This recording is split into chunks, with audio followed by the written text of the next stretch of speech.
जय मसीह के दोस्तों, प्रभु आपको इस वचन के द्वारा बहुत से आशीष दे।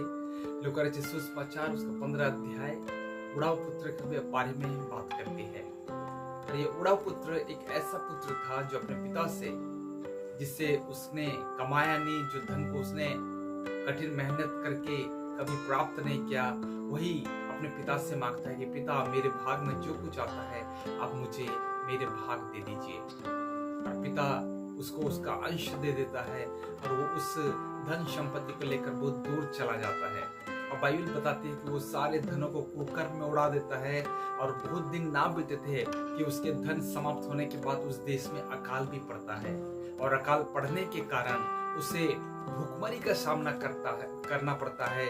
सो वह एक ऐसे व्यक्ति के पास जा पहुंचता है जो सुअर चराने का कार्य इस छोटे बेटे को देता है। और सुअर चराते चराते उसका चेतना फिर आता है, उसका कॉन्शियस विवेक फिर आता है और वह यही सोचता है कि मेरे घर में कितने ही ऐसे मजदूर हैं जो पेट भर कर खा रहे हैं, जो अपने अधिकार से अधिक खा रहे हैं और मैं यहाँ भूखा मर रहा हूँ। मैं अपने पिता के पास जाऊंगा, उससे कहूंगा कि पिताजी मुझे एक लड़के के समान नहीं, अपने बेटे के समान नहीं, लेकिन मुझे एक नौकर के समान आप रख लीजिए, क्योंकि मैंने स्वर्ग के विरुद्ध में और आपके विरुद्ध में पाप किया है। मेरे प्रियो, ये घटना हमें कुछ बातों को सीखने के लिए सहायता प्रदान करते हैं। सबसे पहला कि संसार के अंदर में हम अपने जीवन को हर समय परमेश्वर से दूर लेकर जाना चाहते हैं।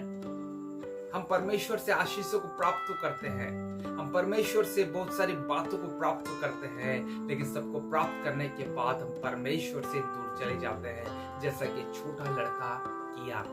दूसरी बात, यदि हम चाहते हैं कि परमेश्वर के साथ हमारा मेल मिलाप हो तो पश्चाताप अनिवार्य है। ये छोटा लड़का सुअर को चराते चराते अपने जीवन में पश्चाताप करने लगा। उसका विवेक फिर आया और वह सोचने लगा कि मैं अपने पिता के पास जाऊंगा, मैं अपने पिता से इस बातों को कहूंगा और उसके साथ मेल मिलाप कर लूंगा। यदि आप भी चाहते हैं कि स्वर्गीय पिता के साथ मेल मिलाप करना, तो परमेश्वर आपके लिए आज भी हालेलुया वेट कर रहा है, अपेक्षा कर रहा है कि आप उसके पास आए और उसके साथ मेल मिलाप कर लें। सो मेल मिलाप करने के लिए पश्चाताप अनिवार्य है। तीसरी बात, परमेश्वर आज भी आपका वेट कर रहा है, आपको प्रतीक्षा कर रहा है। यहाँ पर ऐसा लिखा हुआ है कि परमेश्वर पिताजी, जो उस छोटे लड़का का पिताजी था, वह हर दिन अपने बेटे को ताकता रहता था कि मेरा बेटा कब आएगा। इसलिए लिखा है कि ज्यों ही दूर से उसने देखा, वह करुणा से भर गया, कृपा से भर गया और उसको गले लगाकर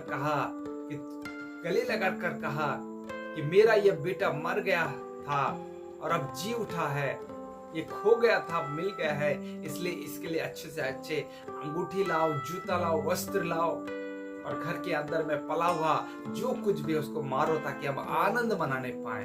मेरे प्रियो, आज भी परमेश्वर आपके लिए अपेक्षा कर रहा है, प्रतीक्षा कर रहा है कि आप उसके पास कब लौट आएंगे। सो प्रभु आपको बहुत से आशीष दे। अपने पापों को छोड़कर, गंदगी से बाहर आकर, अशुद्धता से बाहर आकर परमेश्वर के पास फिर आए, ताकि प्रभु आपको ग्रहण करने पाए। प्रभु आपको बहुत से आशीष दे।